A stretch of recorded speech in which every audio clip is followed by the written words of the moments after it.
the Chase Thomas Podcast, for people who have nothing but time to kill. It's been a day since you wrote that. Of the three big headlines of that piece, which one do you still feel the most strongly about?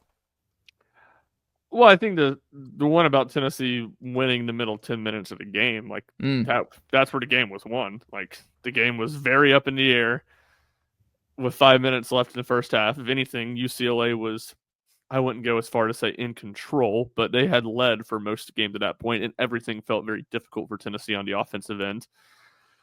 Tennessee uses the press to get some easy buckets, takes the lead at halftime, and then you just saw it boom right from the jump. UCLA turns the ball over first possession of the second half. Sakai and one got the third foul for Daly, I think it was, driving right at him, and Tennessee just coasted from there. So I think from the game specifically, that's the case. But is it long term? It's what we talked about with the interior defense and the rebounding, and I think.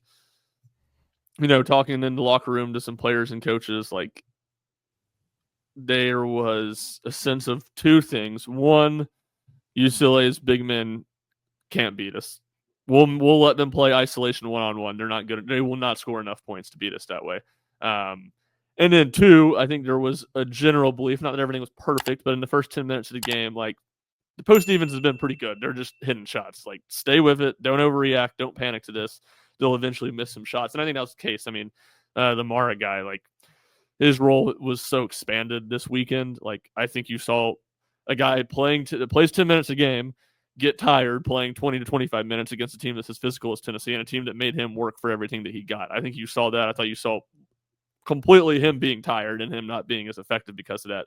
And then Vitello still made plays, but again, Tennessee just didn't let him get anything easy. So I think, Tennessee needs that at the baseline moving forward from that group. They need to rebound. They've lost 2 games all season when they've won the rebounding battle, both of them against who they will play on Friday night in Indianapolis. There will probably come a point in the season. I don't know if it's Friday. I don't know if it's Sunday. I don't know if it's next weekend in San Antonio. There will probably come a time in the season where Tennessee needs more offense from its front court if it's truly going to win games and win a national championship.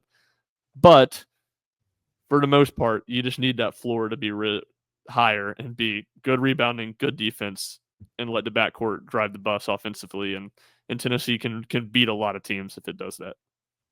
Yeah, I mean, we talked about it in the group chat where it was like, that was a great close, Ethan, right? Like the way Tennessee closed the first half felt like, oh, Tennessee's going to win this game. Like the way they closed in the first half just felt like, oh, okay, Tennessee, they're going to be fine. And to Ryan's point, like Middleton, I think it was a great insight because Heupel's been so good at it in football.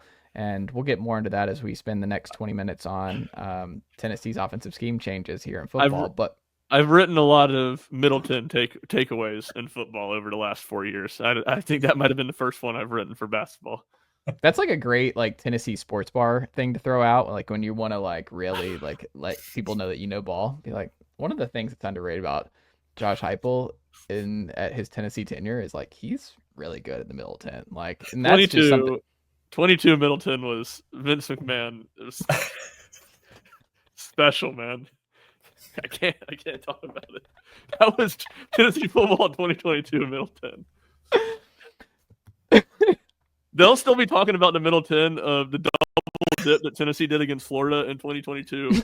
They should be talking about it for centuries, let alone decades. The 98-yard touchdown drive to end the half, only to come back and go 75 yards to score a touchdown on the first drive of the second half.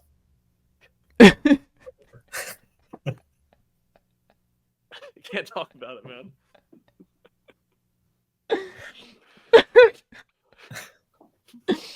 It's just great stuff. It's just great. And then you want to do it like 2021, where it was like, oh, you know what the easiest bet in the world is? Tennessee's going to start out in front.